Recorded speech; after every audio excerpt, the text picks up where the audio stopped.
Uh,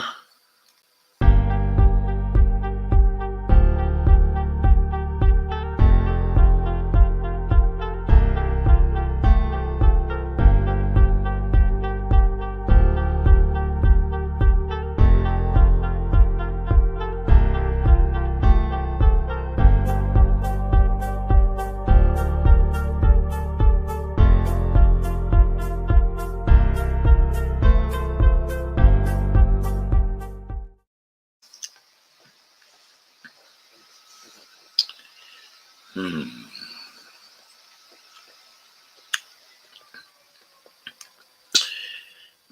Hi, everyone. This is Empowering Democracy, and I'm your host, Joe Firestone. Our topic for tonight is moving away from neoliberalism. This is my weekly neoliberalism show. And we will be discussing how Mexico is moving away from neoliberalism. But before we do that, we'll be talking about two instances where neoliberalism is still causing us trouble. So specifically, I'm going to start off with a piece about the climate emergency and how grave it is. And of course, what's to blame for that is the triumph, of neoliberalism during the 1970s and 1980s and the years after that. So here's a piece from LA Progressive. I picked it up at LA Progressive anyway. And it's by Ted Rall, a rather well-known guy. And his headline is, "Why Did We Come Dither and Die?" And the tagline is, 96% of all ocean life, fish big and small, and everything that swims will be gone as well. There's nothing we can do to save them. This was written on August 26th, 2023.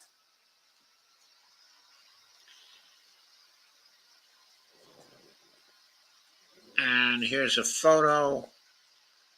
Doesn't say what the photo is, but I assume the photo is of a coral reef.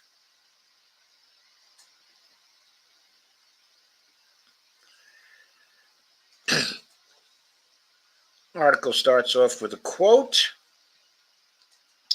"We believe that the damage done to the ocean in the last 20 years is somewhere between 30% and 50%, which is a frightening figure. And this damage carries on at very high speed to the Indian Ocean, to the Red Sea, to the Mediterranean, to the Atlantic.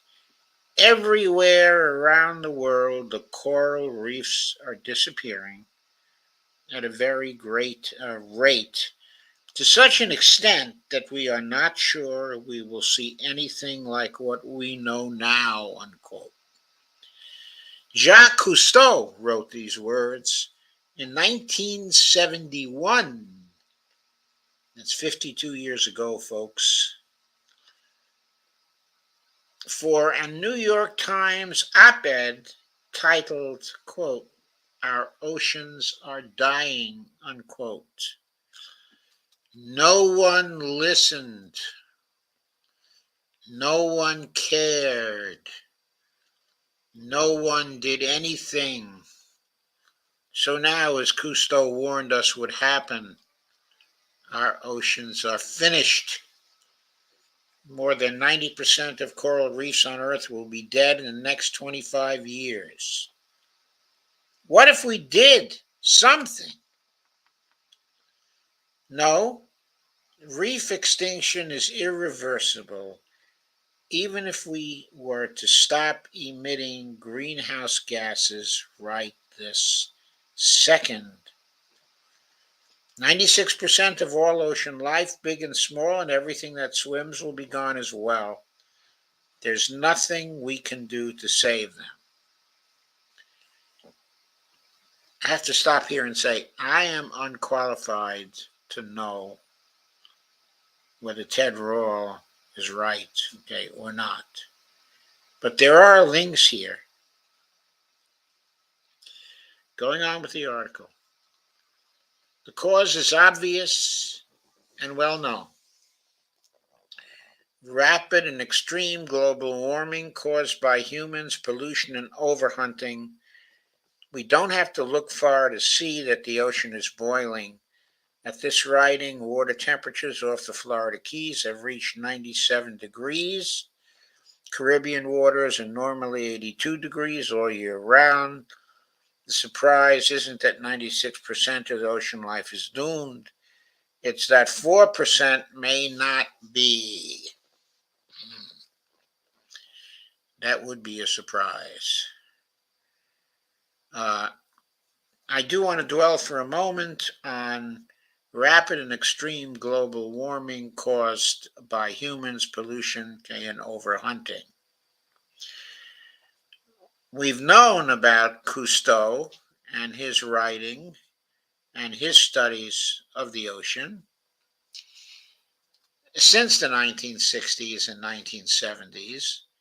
We've known about the op-ed he wrote for the New York Times. And as Rawls said all through the beginning, we've done nothing serious about this to stop this from happening. We've had 52 years and we have done nothing. Why is that? I think one very big reason is because the most powerful nations in this world,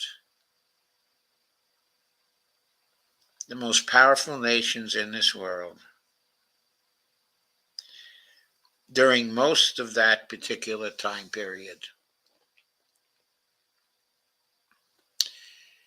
were being taken over by the ideology, of neoliberalism and by its doctrine of profits over people, not just profits over people, but profits over the fish, and profits over the ocean life, profits over everything. That's why this has happened. Yeah, the cause is obvious and well known. Specifically, the cause is pollution and overhunting by humans. But what caused that? It was certainly the victory of neoliberalism during the 1970s, which put a stop to efforts to do something about what was going on with the oceans, what was going on with the environment, and what was going on with the climate. We knew all these things were failing, that we were damaging these things, but we collectively thought it was more important to govern our economic policies according to the precepts, of neoliberalism.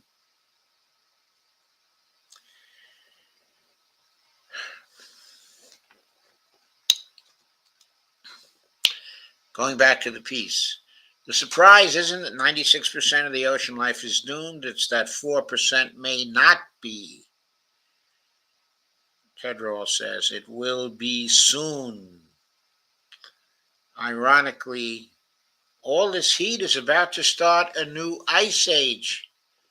The new study concludes there's a 95% chance that the Atlantic Meridional Overturning Circulation, AMOC, a system of ocean currents, including the Gulf Stream that carry warm water from the tropics into the North Atlantic, will collapse between 2025 and 2095. And we covered this in a previous stream, because it is being blocked by cold water dumped into the northern part of the ocean from melting glaciers and ice caps. Without the AMOC, as soon as 2 years from now and no later than 70, Europe will be buried under sheets of ice, like in the disaster movie, quote, The Day After Tomorrow. Ted Rawls says, bummer. I liked Europe. Several years ago, flying west from Istanbul to New York, my plane's pilot announced that he and his colleagues could see that the Gulf Stream was breaking down, and had been for some time. As a result, we'd arrive earlier than scheduled. He explained why this was scary. He urged us to write our congressman. I wonder if anyone on board did. I didn't. What would have been the point? Congress doesn't care or help, or act. I asked my smart friends why we're so stupid. Quote, it's all about money, unquote, they usually say, more or less.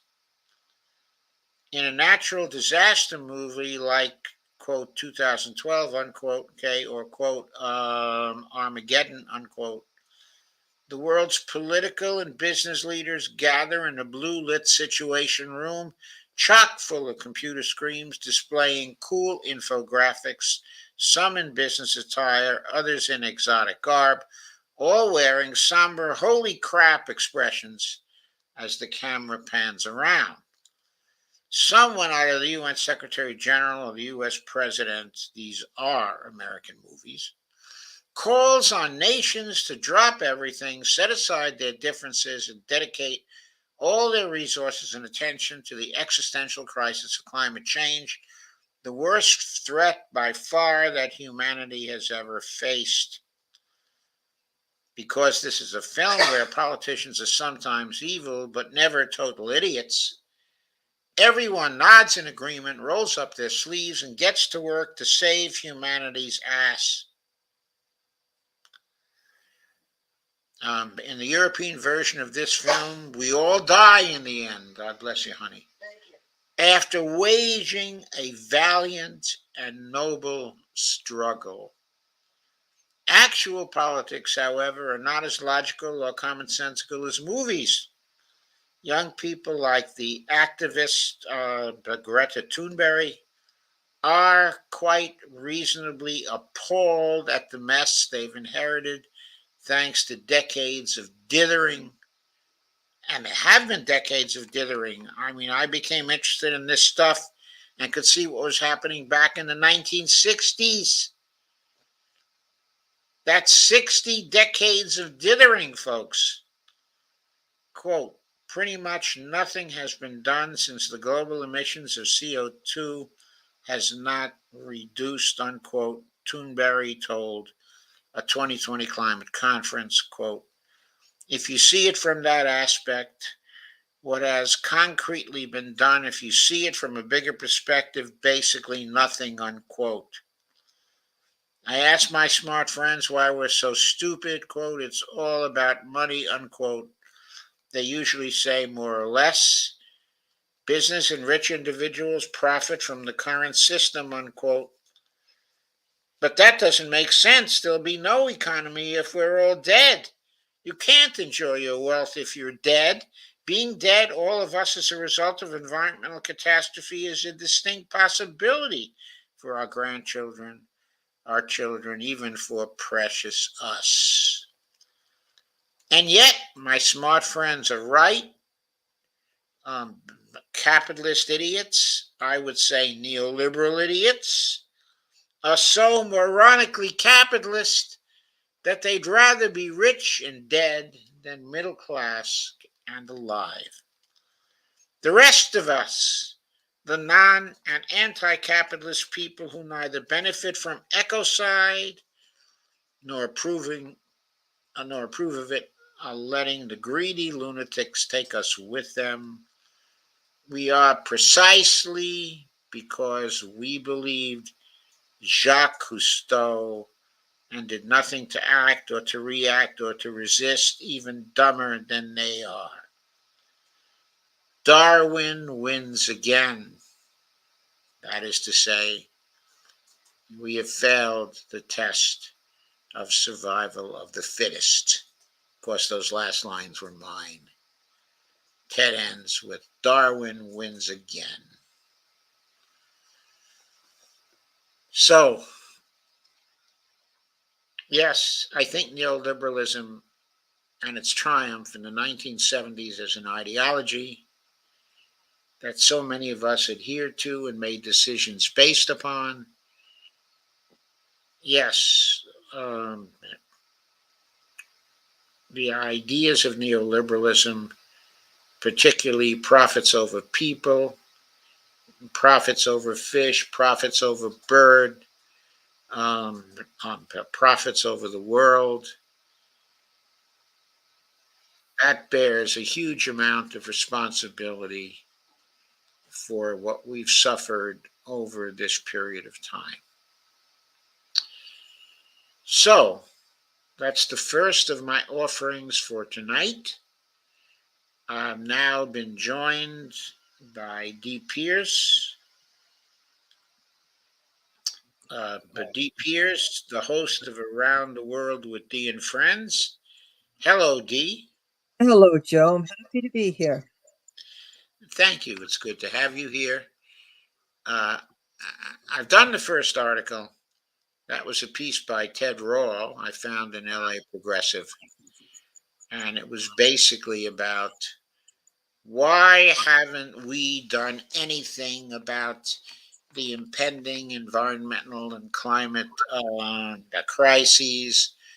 Why haven't we been doing anything about the death of the ocean, the death of the coral reefs, the present situation where uh, something like 96% of the wildlife in the ocean are going to die and we can't do anything about it? Why haven't we done anything over these last um, 60 years or so?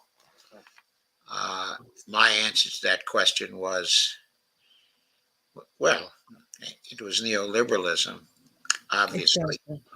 and our acceptance of that, and our view that it's profits over people, it's profits over birds, it's profits over fish, it's profits over the environment. It's just profits, profits, profits, which is basically the religion, okay, of neoliberalism. Mhm. So that was the first article. I'm now going to present the second of our articles for tonight. And that article is from Counterpunch.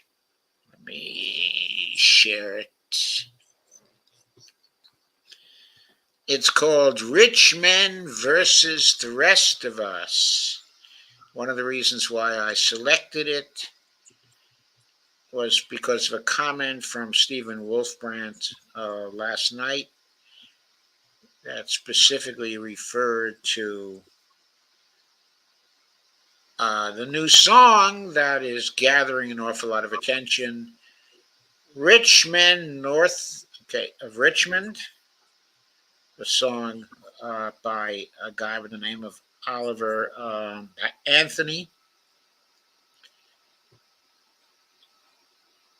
Anyway, this article is in part about that song and how we view it. It's from Counterpunch. The article is by Sonali Kolhatkar, and the title is Rich Men versus the Rest of Us. And it's appeared on August 29th, 2023. And there's a billboard or a poster. No war except for class war. Heresy. And the article starts off, okay, with American conservatism has always been excellent at storytelling. I have to add, okay, at this point, that humans are evidently Mhm. unique at storytelling. And Karl Popper, in some of his work, has stated that our talent for storytelling has led to, okay, our development of lying to a fine art, or words to that effect, or maybe it was the other way around, that our need, okay, to lie created a need in us to tell stories, whichever way that goes. Maybe it goes both ways. Anyway, back to the article. Convincing people to back regressive policies isn't easy, and therefore stories generating fear and resentment in particular work quite well to help garner support for lowering taxes on the wealthy or pouring money into militarism and policing instead of into healthcare and housing or into the climate emergency, for example, as we just spoke of. Uh, Certainly, the storytelling of neoliberals, okay, and neoliberalism, which generated fear and resentment, did garner support for lowering taxes on the wealthy. Why would anyone want to lower taxes on the wealthy? Because in the ideology, okay, of neoliberalism, the wealthy are the job creators. We all know that, don't we? The freaking Mhm. job creators.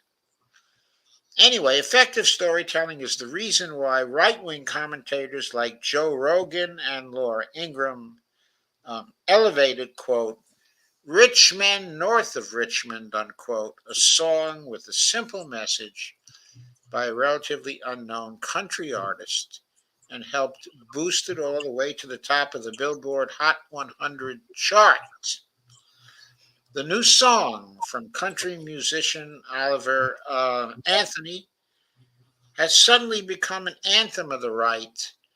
I knew those neoliberals were looking for a song. So much so that it was featured in the Republican Party's first candidate debate for the 2024 presidential nomination. Personally, I myself, okay, prefer Can You Hear the People Sing? Singing the song of angry men. I won't interpose my singing voice further on you poor suffering folks. Debate, uh, a debate moderator, Martha McCallum, asked Florida Governor Ron DeSantis, quote, why is this song striking such a nerve in this country right now, unquote. DeSantis answered, it's because, quote, our country's in decline right now. This decline is not inevitable, it's a choice. Of course, I'm sure Ron DeSantis' story was it's a choice to tax the rich. We shouldn't be doing that. It's a choice to have Social Security. We shouldn't be doing that. It's a choice to have Medicare. We shouldn't be doing that.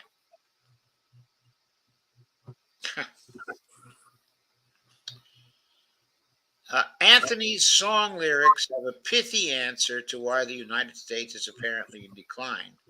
Quote, we got folks in the street ain't got nothing to eat, unquote. He doesn't think this is due to neoliberalism. He doesn't think this is due to profits over people. And to go back to the article, he then pivots to the source of this injustice. Quote, The obese milking welfare, unquote. Shades of Ronald Reagan. While he explicitly engages in fact shaming, he doesn't spell out that he's actually referencing people of color when he talks about people milking welfare. But that's because he doesn't have to. Welfare recipients have long been a dog whistle for Black Americans in particular, a trope that Ronald Reagan popularized all the way to the White House, building on white people's resentment of Black people benefiting from tax funded programs. Only they weren't tax funded, but of course he insisted they were tax funded because one of the neoliberal things is that uh, the government only gets its money from taxing and borrowing. It has no other source, okay, of money because Ronald Reagan evidently could not read Article 1, Section 8 of the Constitution. And evidently, neither can Joe Rogan or Laura Ingraham. The myth that Black people disproportionately use welfare programs has persisted within the American public, even though in reality, welfare programs have disproportionately benefited white people and even excluded Blacks. No wonder Republican politicians and their voting base love Anthony's song. It correctly it correctly identifies economic insecurity, but instead of laying the blame at the feet of wealthy corporations who are hiking up food prices or GOP representatives who are cutting food stamps or corporate donors who are bribing Congress people. I added that myself, that last, because remember, dump the corruption. It instead scapegoats poor people of color and paints them as wily, greedy fraudsters who take advantage of hardworking, read white male, uh, white okay, and male Americans. Oh, okay. By the way, of course, we all know who the greedy fraudsters who really take advantage of hardworking American actually are. Mm-hmm. They are disproportionately the large corporations and the people who run them. Like, for example, the people who run our health insurance companies, the people who run, okay, our oil companies.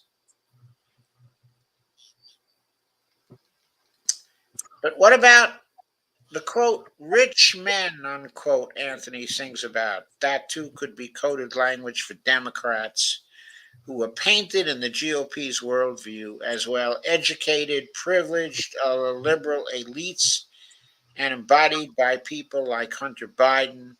These, quote, rich men, unquote, are ensuring that welfare recipients, read people of color, suck up all the resources, sending white men like Anthony to an early grave. Oh, God. That guy, Anthony, is so deluded, it's incredible. The victims of injustice in Anthony's song are precisely the ones that the GOP has been trying to uplift. White men, quote, young men are putting themselves 6 feet in the ground, quote again, because all the damn country does is keep on kicking them down, unquote, sings Anthony.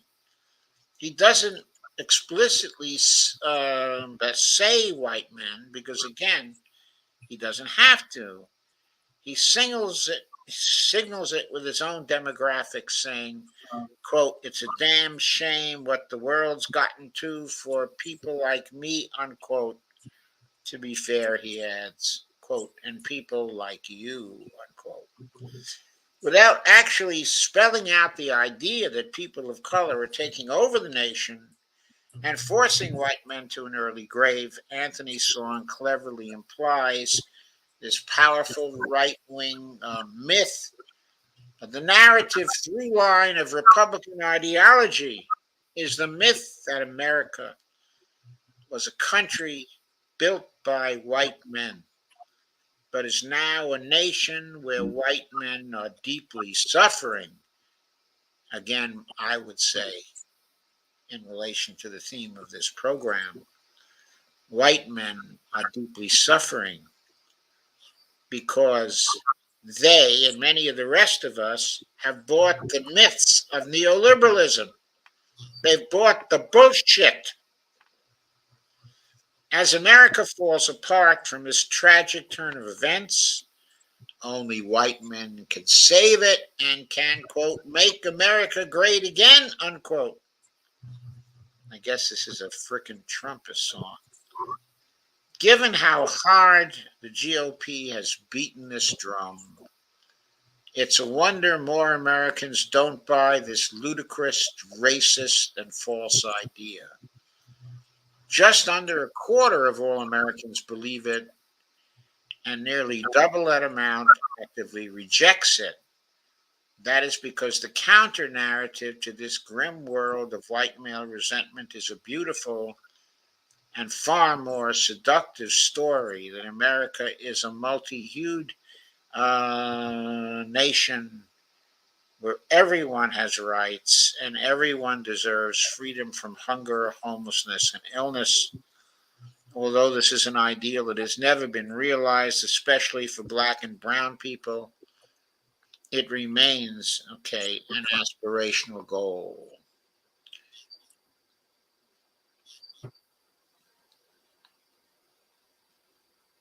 So,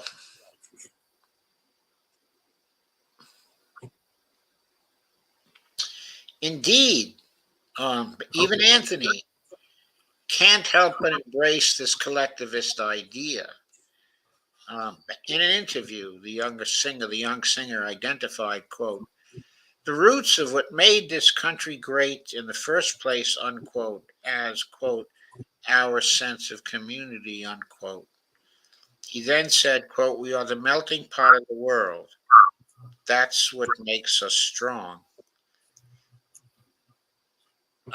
is our diversity, unquote. There's no other way to interpret his words than the idea that the nation's racial diversity is a good thing. He then went further, saying, quote, we need to learn to harness that and appreciate it and not use it as a political tool to keep everyone separate. But evidently, okay, and ironically, that's exactly what his song is doing. Whether or not Anthony actually believes such ideas that seem to be the opposite of his own hit song, or whether he was simply pandering to the cameras is unclear. What is clear that even the GOP's newest poster boy went out to explain his position, publicly backed collectivism, and embraced racial diversity. In fact, in a video he released on YouTube, Anthony even disavowed being associated with the GOP, saying it was ironic that his song was played at the Republican debate. He, quote, wrote, that song is about those people, unquote, he said, adding, quote, I do hate to see that song being weaponized, unquote. The truth, of course, is that rich men from the Democratic Party, but even more so from the Republican Party, represent the wealthiest people in the nation and routinely use that power to make themselves and their ilk richer. When a reporter in May 2023 asked House Speaker Kevin McCarthy if his party would consider increasing taxes on the wealthy, he spat out, quote, no, unquote, before the question was over. The GOP's cover story to obscure its real agenda of making rich men richer, boy, that's strictly neoliberalism, isn't it? Is one of white racial resentment, and to the party, Anthony's song embodies this cover story. But his interview reveals what most Americans, given the chance to think for themselves, would embrace, that it's rich men versus the rest of us. British folk singer Billy Bragg uh, um, attempted to rewrite the GOP's new anthem to better reflect the sort of working class ideals that are popular all over the world. He identified the true perpetrator of injustice as, quote, rich men earning north of $1 million, unquote, who, quote, want to keep the working folk down, unquote. Instead of fat shaming and echoing right wing dog whistles about people of color, Bragg sang, quote, if you're struggling with your health and you're putting on the pounds, doctor gives you opiates to help you get around. Wouldn't it be better for folks like you and me if medicine was subsidized and healthcare was free? And of course, since I'm wearing the red beret, you know that I believe in that. Wouldn't it be better for folks like you and me if medicine was subsidized and healthcare was free? In a Facebook post, Oliver revealed that he has struggled with depression and anxiety. Clearly, he, like the rest of us, would benefit from tax funded free healthcare. Anthony also laid out his financial troubles and struggle with unemployment, one that so many Americans can relate to. Okay. And again, if we got rid of neoliberalism and we had federal job guarantees at a socially inclusive living wage, if we passed that, he wouldn't have had those financial troubles and any struggle, okay, with unemployment. But again, Bragg had a good answer to this problem in his version of the country music hit "Join a Union, Fight for better pay. Join a union, brother, organized today," unquote. Given Anthony's reluctance to be co-opted by the right, perhaps he may yet be convinced by this. I suggest that even though join a union, fight for better pay, join a union, brother, organized today, okay, is really great. Even better for Anthony would be passing the federal job guarantee, a socially inclusive wage for doing useful things for community is what Anthony needed and did not get from this country. This article was produced by Economy for All, a project of the Independent Media Institute. Frederick Clayton is an investigative journalist with the Center for Collaborative Investigative Journalism, focusing on environmental themes, specifically water and sanitation issues worldwide. He's a contributor to the Observatory. Sonali Kolhatkar is the founder, host, and executive producer of Rising Up with Sonali, a television and radio show that airs on Free Speech TV, Dish Network, Direct TV, Roku, and Pacifica stations, KPFK, KPFA, and affiliates. So there you have it. Dee, have you any comments on this piece? Steve Wolfbrand just left. He left while you were reading the article. And I think we should discuss his comments here. Okay, let's discuss his comments. Reason for leaving. Okay, why don't we discuss his comments right now? Okay, and get his take on this. And then I'll go back to the positive piece that I selected for tonight. Okay. So Steve Wolfbrand says, okay.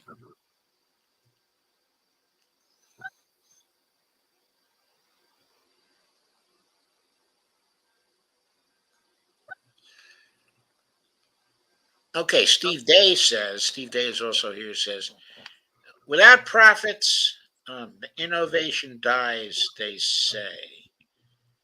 Steve Wolfbrand says Joe Rogan is not right wing. Well, as a matter of fact, I don't believe that he is right wing either.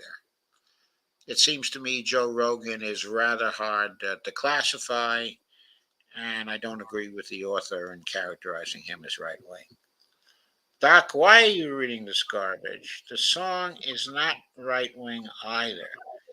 This article is garbage and should not be platformed. Some people can find racism in anything. FFS. This is complete garbage. I'm out of here. So a song is racist because it's country and sung by a white man. Okay, I get it now. Uh, Adios. I didn't say any of that, Steve. Okay, I was reading this article because I thought its analysis was interesting. Obviously, you don't agree with the analysis, and that's fine. I mean, I don't have a problem with this. If you want to put together a contrary analysis, or if you want to come aboard as a guest on one of the shows to say why you don't think the song is a right wing show, I'm sorry, is a right wing song, then please do. I'd like to hear that. Okay. Also,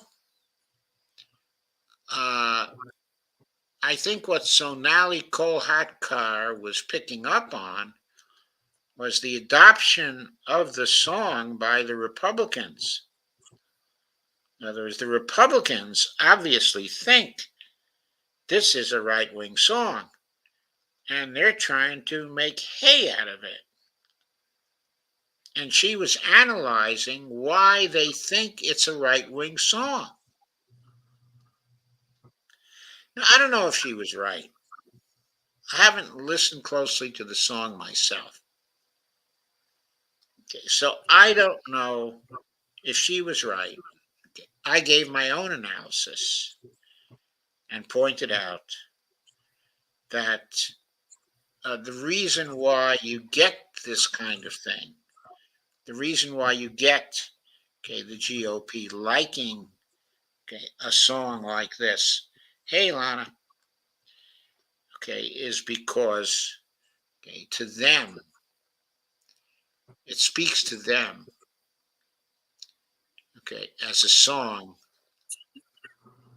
that blames the underclass and does not blame the rich men who live north of Richmond. And so that's what she, was speaking to. I do agree with you, though, Joe Rogan is not right wing. Uh, April Mono points out, April Mono, of course, is Andy Candy, and she points out Republicans are using the song to dog whistle uh, their racist base. They use code. I know. I know. Okay, I don't know if anybody else has any comments on this song, but I will come back and entertain those comments. Okay. But what I will do now is move on to the third of my articles, which is a rather hopeful article. It's about what's been going on, in Mexico. So let me present that. Share the screen on that. I also picked this up, in LA Progressive.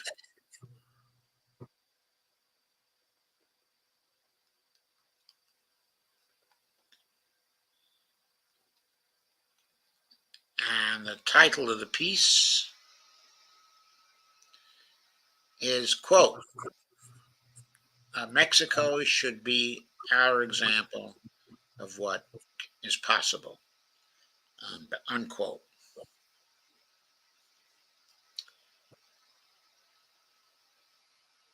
And this article was written by Rick Sterling, August 28, 2023.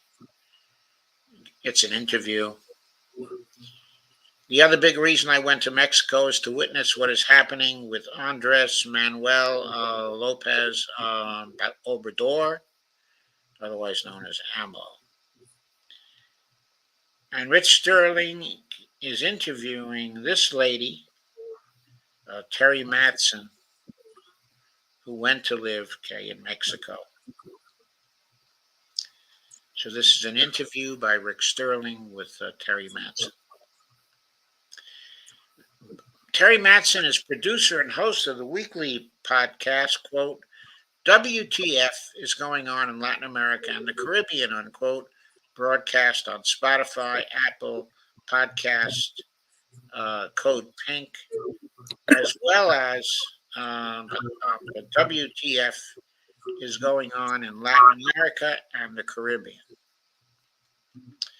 First question from Rick Sterling. How did you wind up living in Mexico City? Terry, I went to Mexico City in September of 2020 in response to how the COVID pandemic was being managed in Washington, D.C., where I was living at the time. I was walking every day outside to get moderate exercise, fresh air, and sunshine to stay healthy during COVID. And on two of my outings, I was stopped by the DC Metropolitan Police. They wanted to know what I was doing outside and where I was going. I told them I was out trying to stay healthy. And they asked for my papers, my ID, and the address of my destination. And the second time that happened, I thought the writings on the wall, the direction of the U.S. is going, and I just can't live here anymore. Okay, by the way, this was the way things were going under Trump, right? I left Mexico, particularly having growing up in California with the shared history. So I went to Mexico City. There were restrictions, but they didn't close their economy down. Like so much of the global South, it's a cash-based economy. Things were open, but managed. For instance, the restaurants were all open with outdoor seating, but everything closed at 5. To go into a brick and mortar business, you had to line up outside 6 feet apart with a mask on. When you got to the door, somebody would take your temperature, make sure your mask was on correctly, and make sure you sanitized your hands. People continued to use the buses and the subway. Vaccinations were free. Testing was free. I didn't get sick, and none of my Mexican friends got sick. The other big reason I went to Mexico is to witness what is happening with Andres Manuel Lopez Obrador, AMLO, the Morena Party, and the Fourth Transformation. To see what is happening, in Mexico. Okay, and there is a graphic of our podcast. WTF is going on in Latin America and the Caribbean. There, of course, is Uncle Sam. WTF is on assignment in Venezuela the entire month of August. An encore conversation with Carlos. Can't read that. Maybe Carlos gone. Venezuela Vice Minister of Foreign Relations for North America. Yeah, that was a poster for August the 3rd. at 4:30 p.m. PT and 7:30 p.m. ET. And there was a little banner on the bottom, burying 200 years of the Monroe Doctrine, okay, the U.S. Monroe Doctrine. Okay, the guest is Carlos Ron. His name is Ron. Venezuela, Vice Minister of Foreign Relations for North America. Next question in the interview. Okay, the Morena Party is relatively new, but in 2018 won a plurality in the Mexican Congress. How have they organized so effectively? Terry answers, they have a formal institution of political education. They do in-person classes almost daily. I've gone to many of them. They have a small college campus that they can use in the evening. These classes and events are broadcast live uh, um, throughout the country of Mexico and other regions of the world, specifically the United States, where they have um, um, um, have a large Mexicano diaspora. That institute has 15 satellite sites throughout Mexico. They also do in-person teaching events throughout the country. There are thousands of people on those Zoom calls and hundreds of people in person, young and old. They're Mexicans of all ages. Question, was the institute created by the government or by the Morena Party? How often do they have these meetings? Kerry says it is by the party, not the government. Sometimes there are meetings every night. They have a whole calendar. You can see their programs and activities at infpmorena. Uh, Oh, good. She is. Why do we go around in circle in the kitchen? okay, Dee, please cut off the sound from your end. Usually like half people. This summer, every Thursday night, they have a theme about social movement building and political formation to help people learn the process and what's involved and different philosophical elements of it. How are these organized? Terry, here's an example. There was a panel discussion with the Bolivian ambassador, a Peruvian representative, and Morena spokesperson Jesus Ramirez. It was right after AMLO had nationalized the lithium fields. Bolivia, Peru, and Mexico all have valuable lithium fields. So Bolivia was cooed because of their lithium fields, and Peru the same. Now there is the threat of U.S. intervention in Mexico. They talked about the history of European and U.S. colonialism and about the extraction of natural resources. The modern day scenario is actually lithium. It was petroleum, and now, okay, it's lithium. I have to add, okay, by the way, okay, that the U.S. used to exploit, okay, petroleum um, in Mexico until the petroleum industry was nationalized by Cardenas during the 1930s. In his term as president of Mexico, which, if I'm not mistaken, was from 1934 to 1940. He was a contemporary of Franklin D. Roosevelt, by the way. But there was great consternation here in the United States when he nationalized the oil fields because they were owned by American oil companies. Terry goes on, okay, the discussion was phenomenal at these meetings about the nationalization of the lithium fields.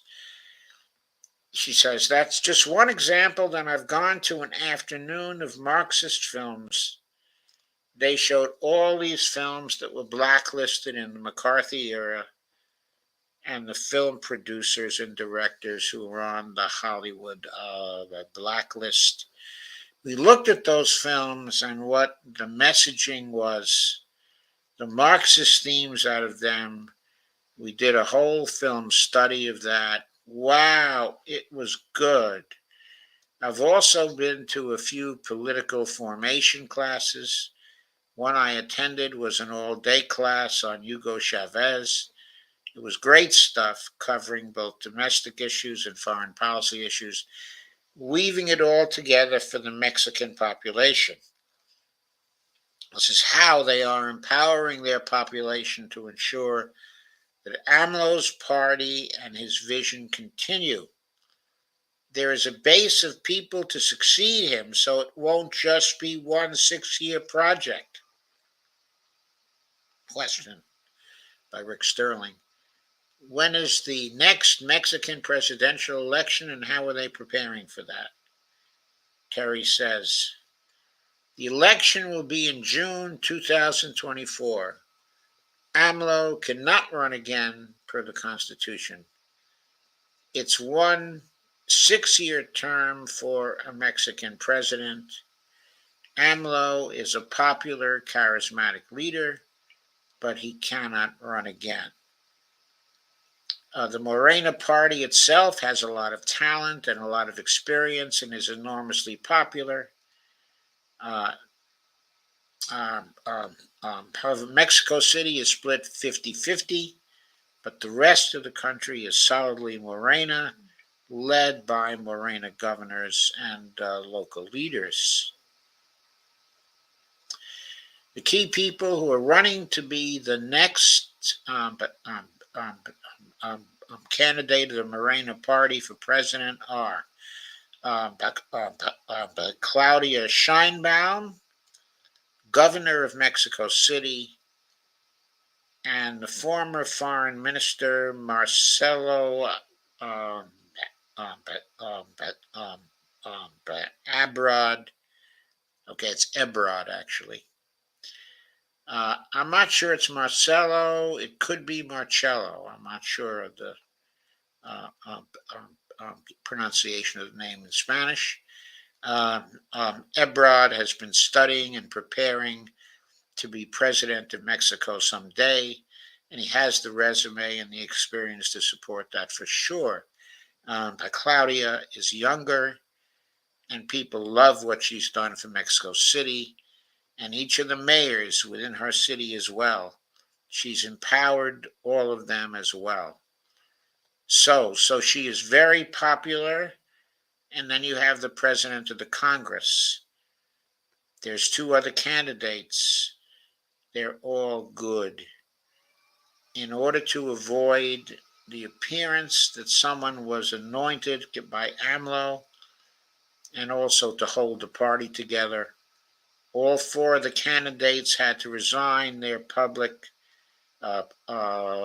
positions so they could run their campaigns without appearing to benefit from their government positions. So all 4 candidates had to resign their position. It was also agreed that regardless of who wins the Morena presidency, the remaining 3 are guaranteed either a cabinet position or a legislative position. So the new president will have the infrastructure around him or her to continue the overall project. It's just brilliant, she says. Sounds brilliant to me. Sounds wonderful. On September 6th, the party will announce who will be the candidate to represent the Morena Party in the election next year. Question, what has impressed you about changes in Mexico under AMLO? Terry Masson. Well, the first thing is communication with the people. AMLO is very clear. This is who we are as a government. This is what we want to achieve, and this is how we're going to do it. This is the brainchild of the presidents brilliant press secretary Jesus Ramirez. The president has a press conference every working day at 7 a.m., no matter where he is. Sometimes they're an hour, sometimes much longer. AMLO gives updates on the major departments: foreign policy, domestic policy, healthcare, education, etc. If the military is being used to alleviate a flood or natural disaster, or if there's a big drug interdiction, he talks about it. It also gives him opportunity to challenge or correct any negative news from the day before. Sometimes he will say, "Oh, that's completely false. Here's what's really happening." Or he'll say, you know what? That did happen and we were wrong, and how we're going to fix it. Or he can say, it was sort of that way, but it was more this way. So he can get out in front every morning, get out in front of the news cycle. When the newspapers and news are being broadcast, he is on Twitter explaining their perspective, and actions. So I really love the attempt, by AMLO to constantly communicate, with the people, to be on social media, but also every single day to talk to them about the major issues, trying to establish a continuing connection with the people of Mexico. That reminds me, of course, of FDR. And I think it's definitely the way should be done by the presidents, of countries. They should be trying to communicate and establish a connection with the people at all times. And that is in great contrast to the presidents that we have had, in recent years. AMLO goes live on Twitter at 7 a.m., and many people in Mexico, not simply Morena, start their day listening to their president. AMLO reaches a really broad segment of the Mexican population, building a relationship with the people, helping them understand what is happening day to day in their government, what's been achieved, what still needs work. And obviously, he's got to be talking to the people about why what is going on in the government and why what is being done is in their interest. He must be trying to explain to them why it's in their interest. So he is reinforcing the value that public policy is for the people simply by trying to educate them every day about what is going on. I so wish we had that here in the United States. Question. In AMLO's book, New Hope for Mexico, he talks about moral values. How do you see that? Terry says, AMLO is 69 years old. For many of the young people that voted for him, he's their grandfather. They love him and he them. So they relate to him that way.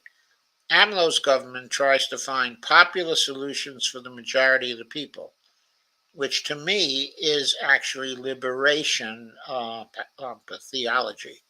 Well, I don't know whether it's that, but I do know it ain't at all neoliberalism. It is very anti-neoliberalism. There are young people who say he's not doing things fast enough. I can appreciate that, but their parents and grandparents will tell you if you ask them, sometimes with tears in their eyes, never in their lifetime did they think they would see a president like they have now. So for them, it's more than they ever dreamed possible. But the young people will keep pushing harder, harder. Next question. What are some other examples of positive things done by the Mexican government?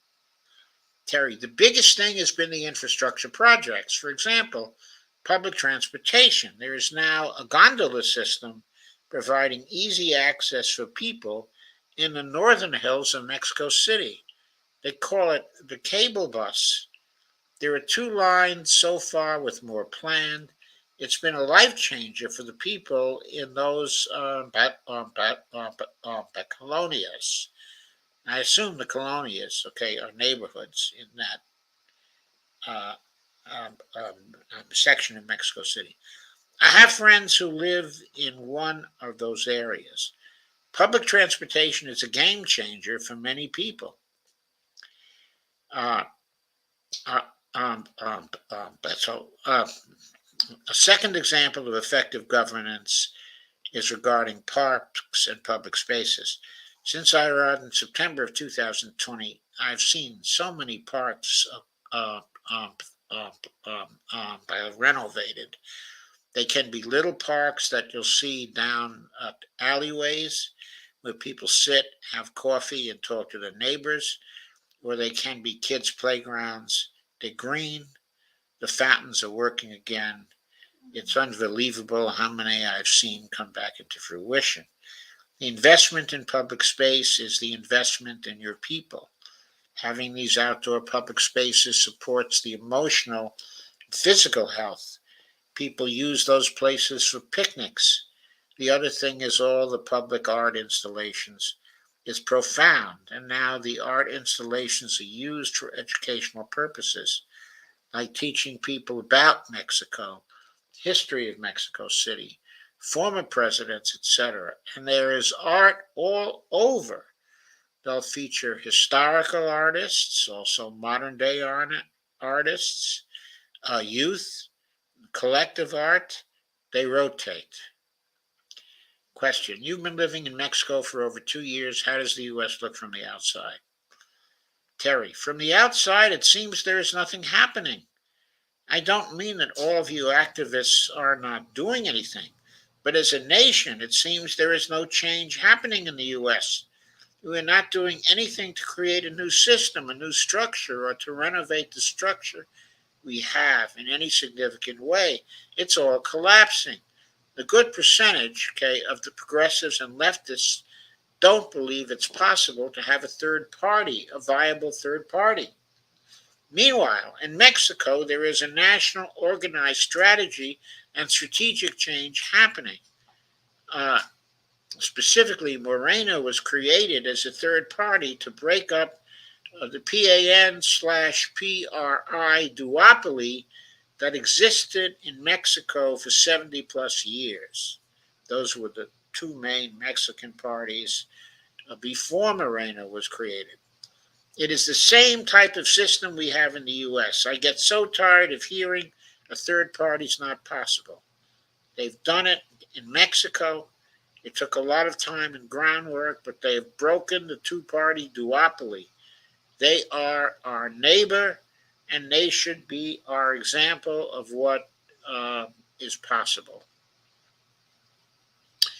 I really love that article because it's a pushback against the neoliberal domination of government and public affairs, and it's also a pushback against the kind of two party system we have there that serves neoliberalism. Okay, it's a piece that, without using the word, embodies also socialism, all the public infrastructure, the financing of public spaces to support the emotional and physical health of people, the art, okay, the public art.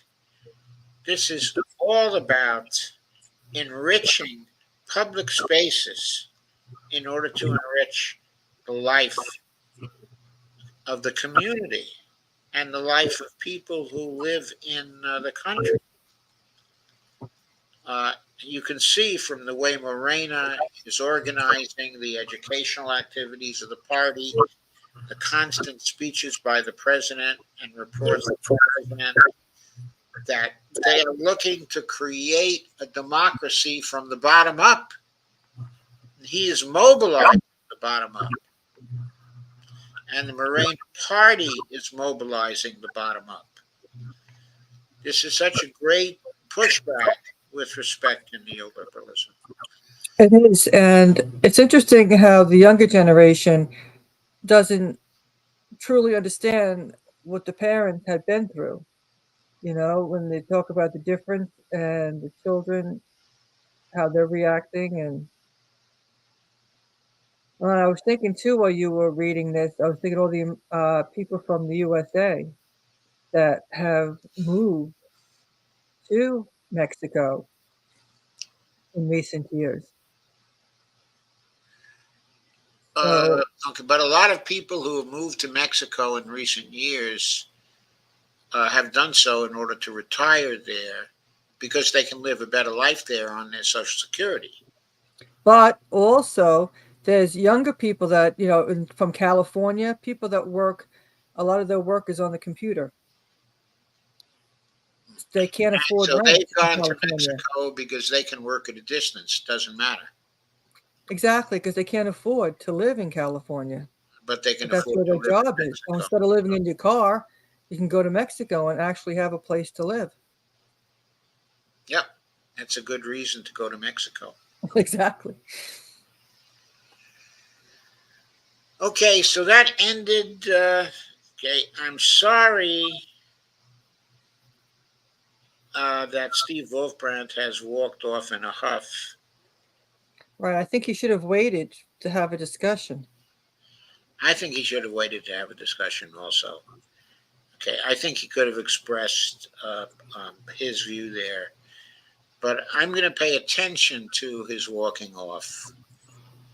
I'm going to do my own analysis of the song and see how I feel about it. I don't know whether I would agree with Sonali Kohatkar. I do think that her analysis seemed to be logical based on the wording of the song, Mm-hmm. but obviously Steve did not interpret it in that way. I certainly respect Steve, so I'm going to look into it directly myself and see how I would interpret the song. Okay. Lana says, seems like another example of the right wing adopting a song for their own purposes. Remember, uh, we're not going to take it by Twisted Sister. I don't actually remember that, but that is interesting. Um, um, um, Andy Candy, April Mano says, what amazes me is how kind and welcoming Mexico is to Americans after how cruel this nation has been to Mexicans and also to Mexico historically. I mean, we took away half of Mexico.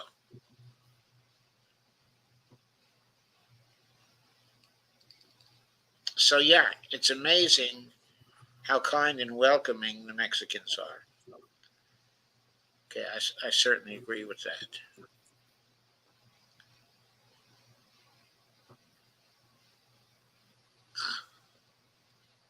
So, yeah, I don't think Steve is still here. I think he really walked off in a huff when all I did was to read Sonali's piece. In other words, we hadn't really discussed it. No, we hadn't. So he really doesn't know how you felt or your opinions or why you were reading the article. Yeah, uh, okay. I was reading it because of how she analyzed it. But if someone else would analyze the song in a different way, I'd be happy to hear a different interpretation of the song. Mm-hmm. I agree, Joe Rogan is not a right wing pundit. I think a lot of the left think that he is right wing. I don't think they properly understand him. Mm-hmm. He seems to me to be a very open minded character, not easily classifiable as either right wing, okay, or left Mm-hmm. wing. So there is that as well. Okay. Anyway, I hope you like this show. The Mm-hmm. three articles were carefully selected. Uh, I think, in terms of level of importance, the first and third articles were actually more important, okay, than the second article. The first article, of course, was about the damage being done to the oceans and Yes. how critical that is. Okay. And what was important there also is the idea that it's been the victory, okay, of neoliberalism that has stopped us from responding to the environmental crisis more generally and the climate emergency specifically. Hmm. We went off track when Ronald Reagan was elected over Jimmy Carter in the 1980 election. We went way off track because Jimmy Carter was doing his best to fund the Environmental Protection Agency, uh, the newly formed Department of Energy. Uh, they were researching alternative uses of power. They were going down the right path. Had that continued for another term or two,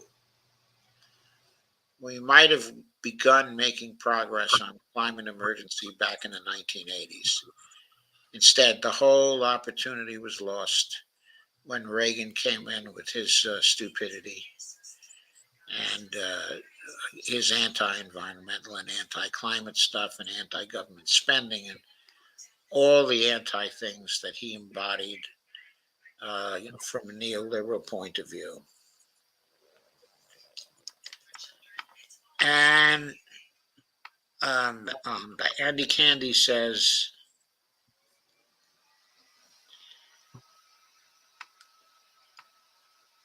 the country singer can object to the fascists using his song. I guess he is objecting to it now.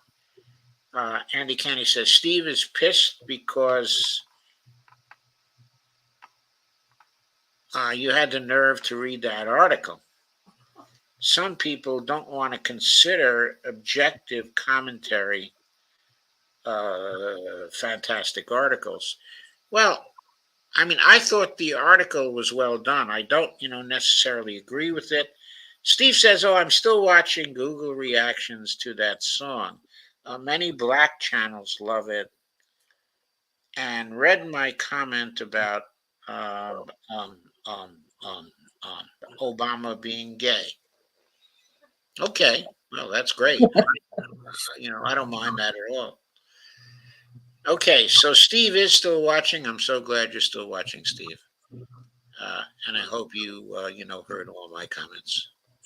Okay, about it. Steve, I've seen that too. You see that some YouTube channels and some articles trying to spread that around about Obama being gay. I'm like, oh, please. But okay, everybody has their own opinion, and that's about it. Uh, okay, I'm not going to comment on that. Exactly. It's not something really to comment on. That's just something. If somebody wants to watch it and have their own viewpoint, so be it. Okay, I don't think it's important as to whether Obama's gay, okay, or is not gay. No, it doesn't have any relevance to anything. It's his business. Right. Uh, but I do think the analysis of that song is important. Hmm. Uh, so, Steve, getting me to pay attention to that song and do this article that I thought was a well written piece about it has persuaded me that I better see for myself. As Steve says, I used to love Sonali. Now she sucks. Okay, Steve. Okay, that's fine. But you've persuaded me to look into this article for myself. And so I'll be producing my own analysis of the words soon. And I will let you know whether I agree with her or whether I have another position. Okay. And we'll just have to see. That's all. Okay, but anyway, I hope you all liked this show. Mhm. Was the first article on the climate emergency, essentially more on the ravages, okay, of neoliberalism, and also the second article, which was about the song, but also about the treatment we've been getting from the neoliberals and all the damage that they've done, okay, over the years. So that was on the ravages of neoliberalism also. And the third article was about the pushback of Mexico with respect to neoliberalism and the efforts of the Morena Party and the big changes they're making in that country. And based on Terry Matson's views, it does seem to me that they are very big changes. Uh, and by the way, it sounds to me like AMLO in Mexico is actually embodying the idea of not me, us, Mhm. in terms of his planning for the future, in terms of his constant communication with people, consideration of their views on social media. It seems as though AMLO is the real Bernie Sanders. That's true. I think the same way. Yeah, Steve has some more comments in there. Okay, Steve says Sabi just covered it. What about the daughters stolen from Africa? I'll take a look at what Sabi has to say about it also. I respect her views. Sabi's woefully underinformed about Joan Rivers. Well, that wouldn't be surprising. Uh, but anyway, I'd be interested to take a look at Sabi's view of the issues raised by rich men who live north of Richmond. Is that the title of it? Something like that. Anyway, thanks for coming. Thanks for watching. Steve, thanks for staying in spite of the fact you were really pissed off. Uh, and April says, or Andy Candy says, makes me want to pack up my kiddos and move to Mexico. Me too. Yes, but honey, you would have to learn Spanish Oh, if we moved to Mexico. I would have to learn Spanish too. yeah. Mhm. Right. I don't know Spanish, but I know a bit of French, so I might be able to pick up Spanish quickly. Romance languages and all. Okay, guys, good night. And I'll see you tomorrow with another Dump the Corruption show. Now, please hit the like button, subscribe, and share. Right? And please buy us some coffees. Okay. Uh, I'm going to That end is. now. And good night. Yeah, good night, Bonnie. Good night, everybody. And good night, Dee. Great conversation. Yes, I think so too. Okay, good night.